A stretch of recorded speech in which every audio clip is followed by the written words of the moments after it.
La Corporación de Fomento de la Producción encargó formalmente a la estatal Codelco liderar el proceso de negociaciones de futuros contratos de litio en el Salar de Atacama, la máxima reserva de recursos en el país. En la cuprífera estatal sostienen que la prioridad es comenzar con las conversaciones y así modificar las condiciones para la empresa SQM, cuyo contrato vence, como lo hemos dicho acá en la radio, el año 2030. Diego Sáez ha estado reporteando el tema. Hola, Diego. Hola, muy buenas tardes. Claro, hoy comenzó a tomar forma la Estrategia Nacional del Litio presentada por el presidente Gabriel Boric en abril de este año. Esto porque finalmente se reunieron las máximas autoridades de Corfo y Codelco para iniciar de esta forma el proceso que incorpora al Estado directamente en las operaciones productivas del litio en el Salar de Atacama, donde, recordemos, se concentra la mayor reserva del metal blanco en Chile. El vicepresidente de Corfo, José Miguel Benavente, reiteró el compromiso de respetar los contratos que ya existen con las empresas privadas de ese salar, que son solo dos. Por un lado, SQM, cuyo contrato vence el 2030, y por otro lado, Albemarle, que termina en 2043. También agregó que la propiedad de las pertenencias mineras seguirán en manos de Corfo, siendo explotadas a través de contratos de arrendamiento, tal como se hace actualmente. Y finalmente recalcó que esta es una gran oportunidad para impulsar la participación del Estado en la exportación del litio antes de la fecha de término de los contratos actuales de arrendamiento. La invitación que está haciendo ahora es que Codelco se siente a conversar primero con SQM para principalmente ver en función de si es beneficioso para ambas partes, ¿no es cierto?, que esperamos que así sea, prontamente, ¿no es cierto?, empezar a participar como Codelco, ¿no es cierto?, junto con SQM en la explotación del litio en el Salar de Atacama. En esta reunión no se detalló cómo se llevará adelante la extracción y exportación del litio, sin embargo, sí se fijaron algunos plazos. El presidente del directorio de Codelco, Máximo Pacheco, indicó que espera dar buenas noticias en los próximos días sobre el inicio de las conversaciones con SQM sobre el plan de aumento de control estatal en la industria de este recurso. En ese sentido, indicó que se espera que todo quede definido en el transcurso de este año. Es de interés de las partes alcanzar un acuerdo. Lo que está en juego es demasiado importante, es demasiado valioso. Lo que está en juego es demasiado gravitante para nuestra vida como país y por lo tanto me parece que convocar al sector público para que trabaje con el sector privado en este esfuerzo es lo que corresponde. Creo que vamos a tener éxito en eso y dennos tiempo para darles buenas noticias. El ex viceministro de Minería y Energía, Juan Carlos Llobet, criticó nuevamente la Estrategia Nacional del Litio, ya que a su juicio no tiene plazos ni metas específicas y tampoco tendría incentivos reales para las inversiones extranjeras. Además, sostuvo que es un error que no cuente con un apoyo político transversal, sobre todo pensando más adelante en cómo se va a llevar la empresa nacional del litio, que debe en el fondo legislarse en el Congreso aún. Por último, hizo un llamado a considerar que hoy las empresas privadas como SQM, por su trabajo operacional y comercial, cuentan con la expertise en la materia, algo que con lo que no cuenta, dijo, aún el Estado. Yo creo que esta es una estrategia que no es una estrategia, es más bien un listado de ideas generales, salvo quizás el plan en Atacama, que es una buena idea. Creo que no es una estrategia en el sentido que no tiene plazos claros, no tiene metas específicas, no tiene recursos comprometidos, no tiene una secuencia de ejecución de las distintas partes. Y creo que habiendo pasado un año de gobierno, yo esperé algo más contundente. Las condiciones de base que establece Corfo para un futuro contrato de arrendamiento a la mantención de beneficios para el Estado es, por ejemplo, aplicar nuevas tecnologías en pro del medio ambiente, el relacionamiento con las comunidades y el territorio, entre otras. Néstor Niva. Mira, cuando llegó al gobierno del presidente Gabriel Boric, y de hecho el presidente lo ha dicho en más de una entrevista, sabía que habían 3 tareas que heredaba del gobierno anterior que eran absolutamente claras, porque lo ha dicho él de las conversaciones que tenían incluso en la coordinación de los ministerios. ¿Por qué voy a esto?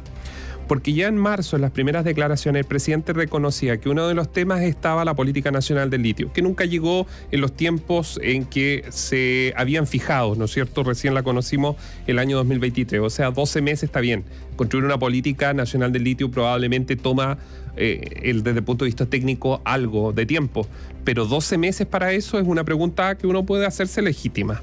Segundo, el agua, que también se necesita para este proceso de la minería del litio, pero también para los procesos generales, incluyendo la agricultura en la zona central del país.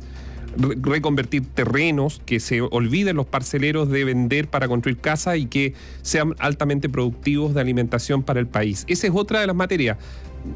Estoy haciendo la lista de las cosas que tienen cierta urgencia y que lo han reconocido que deben ser abordadas como urgencia, y que resulta que todavía, a más de 12 meses de gobierno, todavía no vemos la política en torno a eso. ¿Está la política del litio? Sí. ¿Vamos a seguir en el estudio? También, porque eso es lo que ha dicho el presidente del directorio de la Cuprífera, Máximo Pacheco. Máximo Pacheco, que por cierto tiene un sinnúmero de otras responsabilidades, que es salvar Codelco, básicamente, digámoslo así, con el nivel de deuda que tiene la Cuprífera estatal. Entonces, está el agua. Hay tantas cosas y el tiempo se va. Ese es el problema. ¿Qué hacemos con el agua?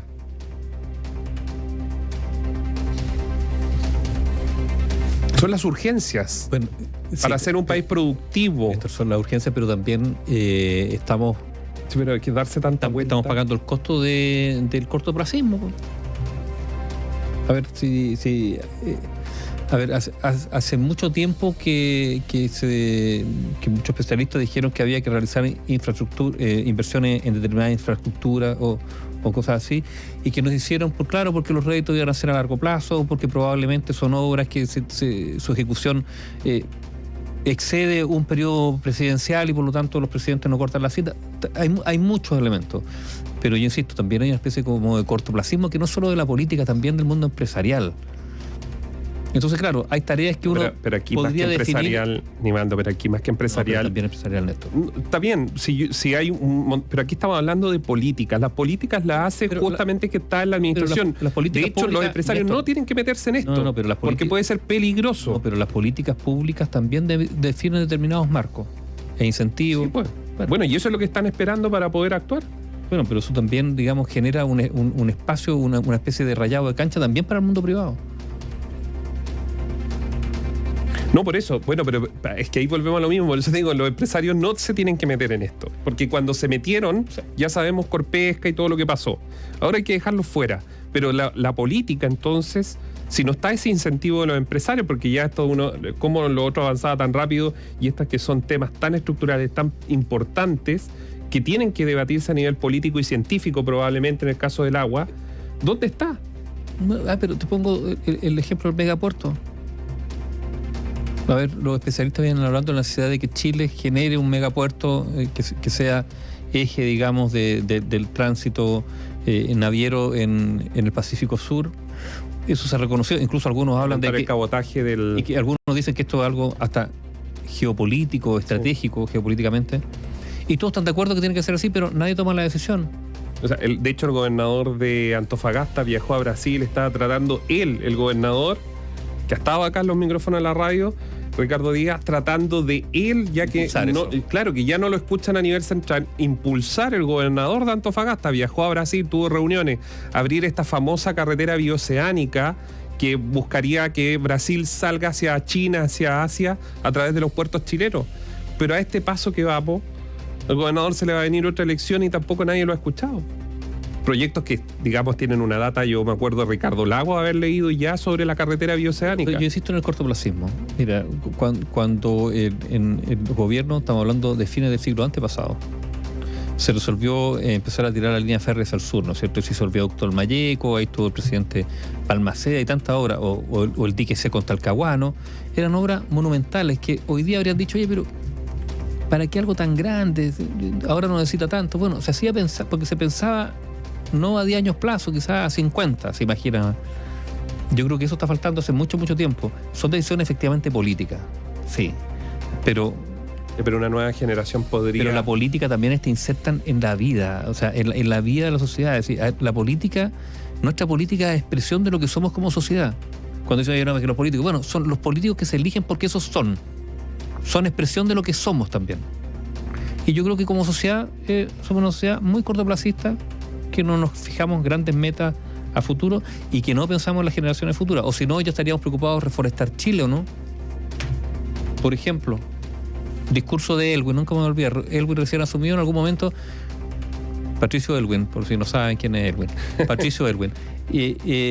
Improvisó, y claro, con los conocimientos de la educación pública de antaño, hizo un recorrido de memoria por las grandes cuencas hidrográficas de Chile, de norte a sur, hablando de la necesidad de recuperar esas cuencas hidrográficas, lo que significa reforestación. No se hizo, no se ha hecho, y la pregunta es si se va a hacer algún día. Quizás no.